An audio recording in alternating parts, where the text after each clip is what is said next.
Hello everyone, welcome to my channel, Lifing Out Loud. I'm Cheryl and I'm on to the next episode, which is episode 5, where I've let Luke know that I forgave him, but I didn't want to deal with him any longer, and I'm moving along. He's out of my life. But I do need to discuss how I met my daughter's father. She is 9 years behind my son. So they're 9 years apart and 9 days apart in their birthdays. They're both Geminis, if that means anything to you.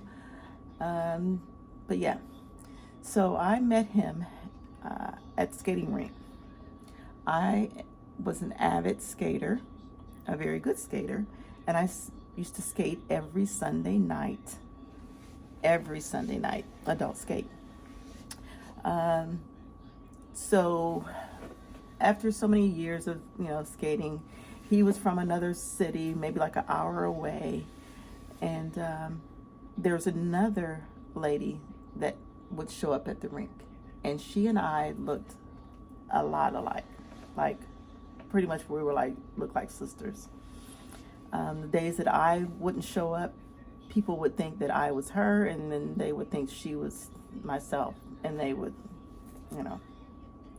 after that we ended up meeting, and hey, yeah, we do favor each other, what have you. And little did I know, she actually had a son by my daughter's father, and I didn't know it. When I met her, I didn't know it. He never said anything, and she never said anything. The way that I found out was through someone else, because my daughter's father played semi-pro football, and one of the other players on the team let me know that, hey, he's got a son. And the son was like 2, he was around 2 years old at the time. And I said, no, he never said anything to me. Now, mind you, I've been seeing him for like a year now, at least a year, and knew nothing about a son. I knew about one older, much older, from a prior marriage, but I didn't know anything about this one. So he said, yeah, he's got a son that shows up, and the mother brings the little boy up to the practices. I said, okay. So I asked him about it, and he admitted it. And I said, why are you hiding it? If you want to bring him down here, you can bring him down here. You need to have a relationship with him. Then he went on to say that the mother plays on the phone. I said, okay. And that this is the time that I worked at the phone company. So I said, okay. So I got an 800 number that rang into the home number. So this way, she's not going to have my home number. You play on the phone, the 800 number is going to go away. But I wanted him to be able to have access and call him when he wanted to call him. The son to call, we'll call him Randy. So he could call Randy.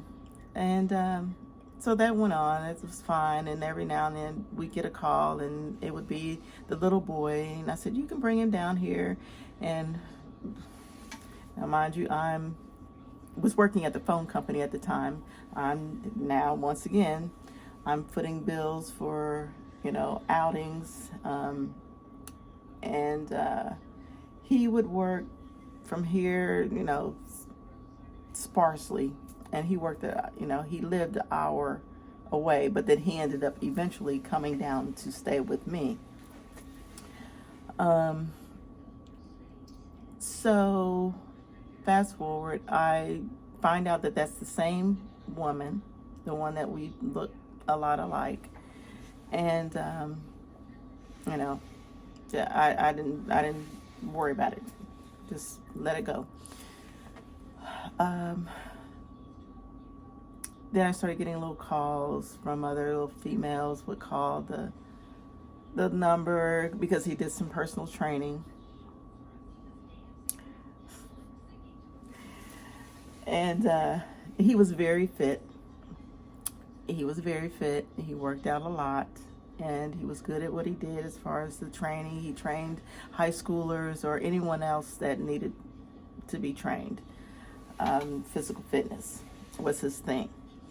And he did that for a while, and now by this time I'm pregnant.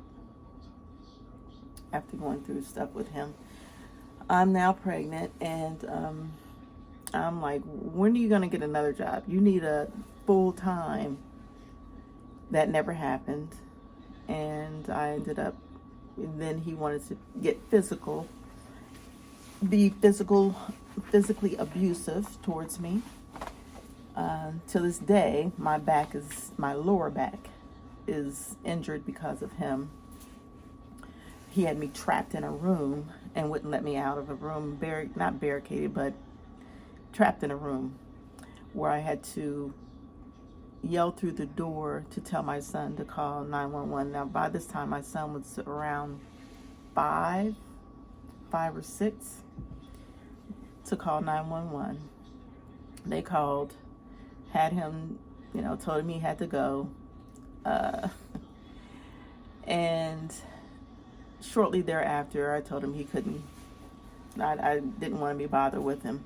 Now, of course, like I said, I'm pregnant, and I just cut my losses. I said I'm going to have to raise this child by myself. I already know that, so moving right along.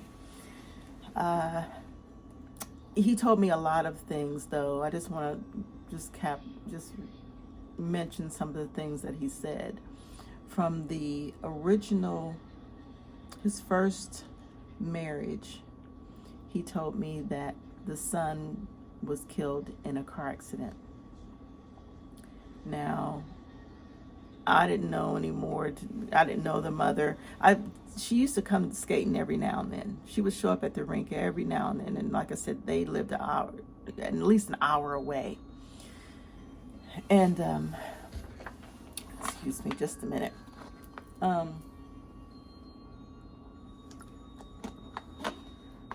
And that was the only son that I knew that he had, besides the one that I found out about.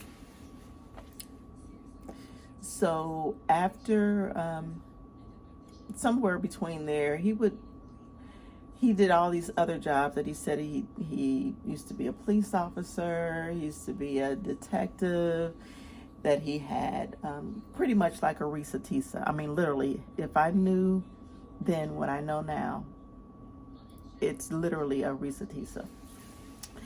But anyway, just lies. He's a professional. He was a professional liar. He would mix the truth up with the lie. You wouldn't know the difference. But after that, after I put him out, I was around 6 months pregnant, put him out, and he told me that the son that he had, the son's mother told him that she wanted another child with him. Okay, so I put him out, and that's exactly where he went. Right back down there, and that's exactly what they did. And she ended up getting pregnant.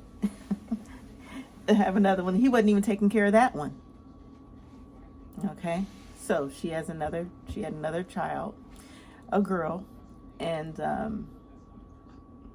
but anyway, I didn't deal anymore with him.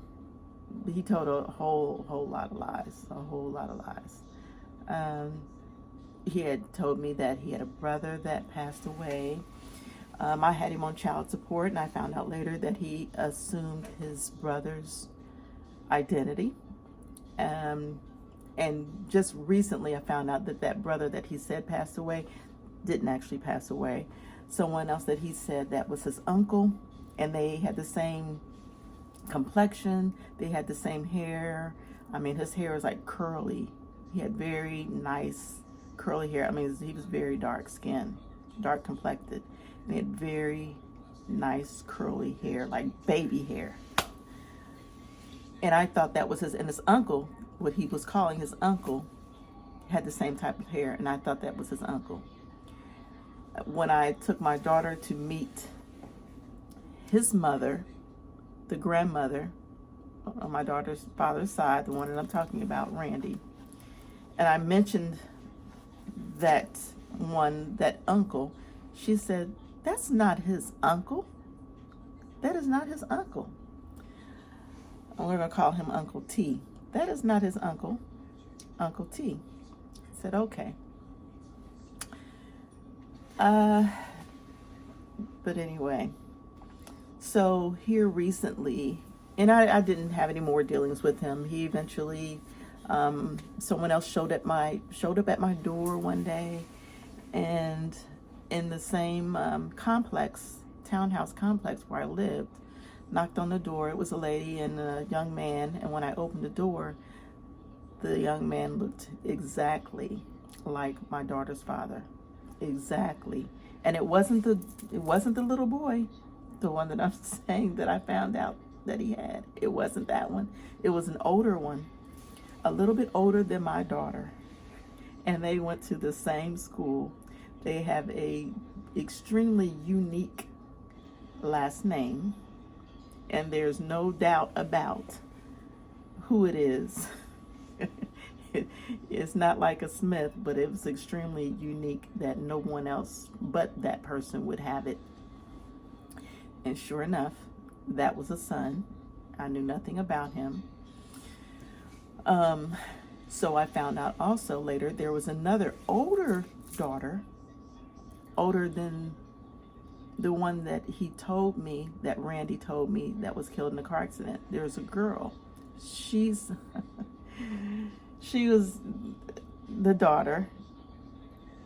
And so that makes 6 altogether. So the older daughter that I didn't know anything about, the one that was supposedly killed in a car accident, and I found out years and years later, recently, that he wasn't killed in a car accident. Then the one that we met in my townhouse in the properties over there, because he and my daughter went to the same school.